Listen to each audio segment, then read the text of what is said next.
আলবেনিয়ার মন্ত্রিসভায় যোগ দিলেন এক নতুন সদস্য। তবে তিনি কোনো মানুষ নন, বরং কৃত্রিম বুদ্ধিমত্তা নির্ভর এক ভার্চুয়াল বট। এই এআই মন্ত্রীর নাম দিয়েলা, যার অর্থ আলবেনীয় ভাষায় সূর্য।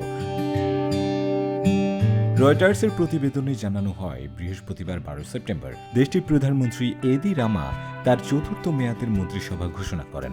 এ সময় তিনি বড়সড় এক চমক দেন।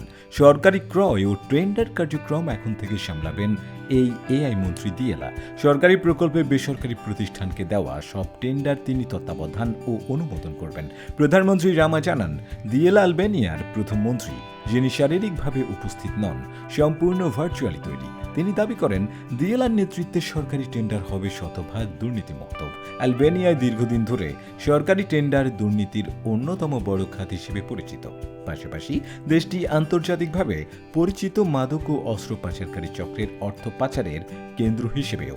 এই দুর্নীতির কারণেই ইউরোপীয় ইউনিয়নে আলবেনিয়ার যোগদানের প্রক্রিয়া জটিল হয়ে উঠেছে। যদিও প্রধানমন্ত্রী রামা 2030 সালের মধ্যে ইইউতে যোগদানের লক্ষ্য নির্ধারণ করেছেন, তবে বিশ্লেষকরা একে বেশ উচ্চাভিলাষী বলেই মনে করছেন।